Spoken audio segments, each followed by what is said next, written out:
2023 is almost over again. I know, time flies. And so do the releases of our beloved racing games. With some major names in pretty much every category, the possibilities for the genre were massive. And if it wouldn't have been for that one thing, I think 2023 would have gone down as maybe the best year of racing game releases in the past decade. What that thing is and where 2023 surprised me the most is coming up now. And with that, welcome back to OverTake. The year is quickly fading away, and having lived through the wildness that was 2023 racing games accelerated that process by a lot. Looking back at what this year brought us will let you understand what I mean. After a very announcement-heavy first half of the year, the second part started to pump out quality content left and right. A surprisingly fun The Crew Motorfest brought Forza Horizon vibes and a solid bit of street racing feeling. Never would I have thought that this is one of my favorites by the end of the calendar. The first WRC by EA brought an overhauled engine alongside some sizable improvements that do see some heralding by fleshed-in rally fans. Be it with a bit of a rocky start, but we'll get to that a little bit later.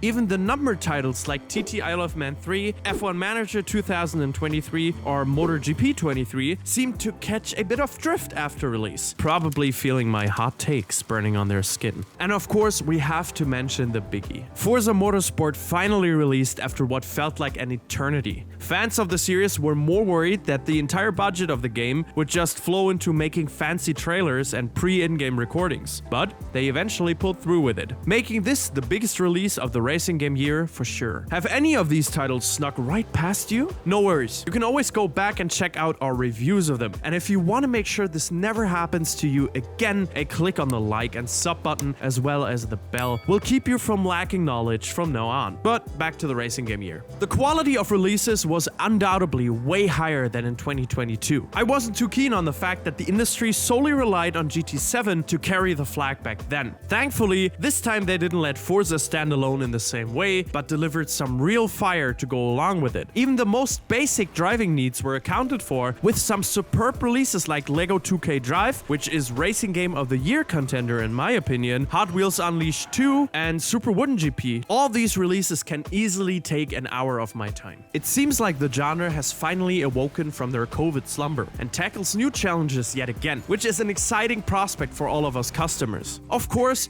there was the occasional disappointment, but all in all, I felt like I was nagging way less than usual, which is really saying a lot. The industry seems to go back to some of the core values we cherished way back, and even community feedback seems to find a bigger forum nowadays. I am amazed. However, there is something I want to discuss with you guys that I think is starting to become a real threat to the way racing titles, games in general, release, and that is coming up right now.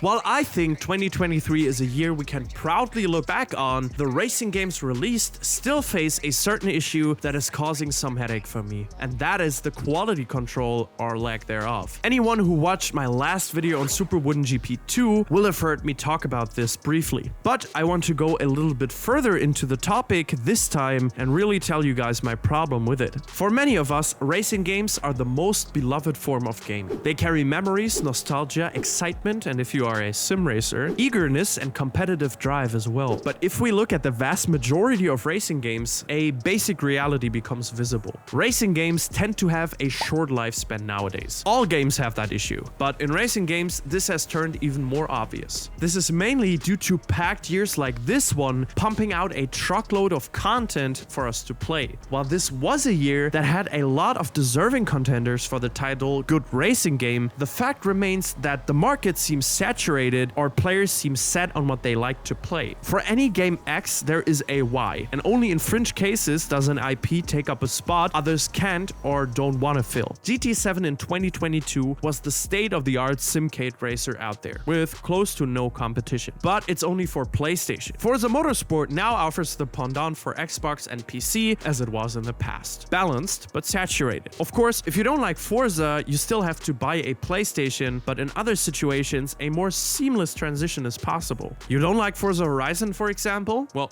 No problem. The Crew Motorfest offers something similar. Not a big MotoGP guy? How about Ride? While great to have vibrant competition, it also means releases have to be convincing, and that right off the bat, because the options are there. If we take the entirety of this situation into consideration, it is absolutely not understandable how many games suffer from major errors in quality control on and closely after release. I'm not talking about the occasional bug or render problem, but huge game-breaking issues that ruin the experience for many of us from the start. This is unfortunately nothing new, but in my opinion, got exposed more than ever this year. Nearly every single major racing game release in 2023 had their fair share of struggles with it. It is frustrating because I see the improvements and the effort that is being consistently made to better most releases. More features, crisper handling, more gamification. Hell, they even added split screen on top of every single goddamn game under the sun just to deflect any potential critique from the 10 last people using it. We get what we ask for, but a lot of people don't stick around long enough to notice. How long until racing game devs lay off staff because their games are underplayed a month after coming out and people much rather play NFS Heat from 3 years ago? Where is the quality control, I have to ask myself? Does it just not exist anymore, or is it too expensive? Even worse, what if racing games start to do the RPG transition where every game is essentially in a beta state at release and nothing more than an online cash grab? That's not a reality I want to live in. Thankfully, 2023 also brought some hope into my heart, and it looked like this.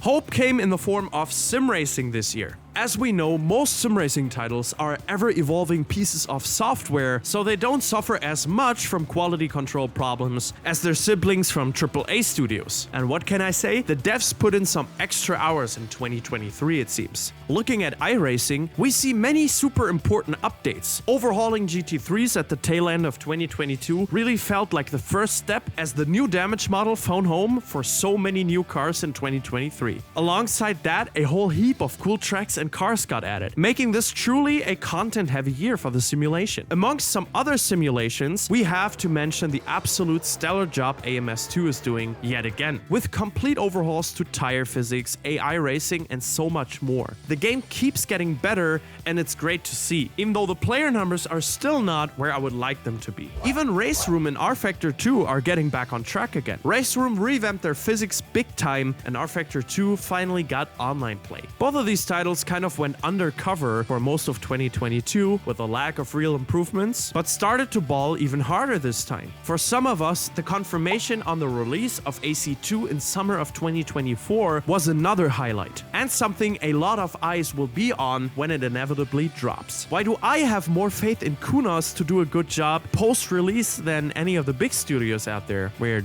But speaking of the future, if we now take a look at what is ahead, not just in this year, but coming up, then I feel a lot of my worries are getting a bit less severe when it comes to game releases. I mean, sure, the most recent news around motorsport games are worrying, that is for sure, and it will rob us of many cool projects that I, for one, would have loved to see, but knowing what we know about the situation, some of those games could have very well been in the category of get it out before it dries up. Having said that, other titles have already had a sizable development time, and my hopes are big that this is partially due to the problematic releases of other racing games this year. Solar Crown, for example. I know we don't have a release date, and this is slowly starting to become a real meme to have this name in our coming up list every year, but the last of what I was able to play from Solar Crown is promising. It seems like the game wasn't ready, and that is why they're not pushing it out. That's a good approach. I strongly believe titles like this, GTR Revival, the iRacing NASCAR game, and especially Rennsport can break the mold. Titles that don't stick to some arbitrary release dates, but rather wait until everything is right to ship it. Like I said, 2023 was a superb year for racing games that could have brought a lot of new players into the market. With time, we will see how well played these really good titles will become again. But for the start, they will surely have lost some enjoyers. Someone who has gained a lot of enjoyers is developer Vjuda. If you want to see which awesome racer he created using a top-down perspective, take a look at this video right here. Thank you very much for watching, and until next time, cheerio.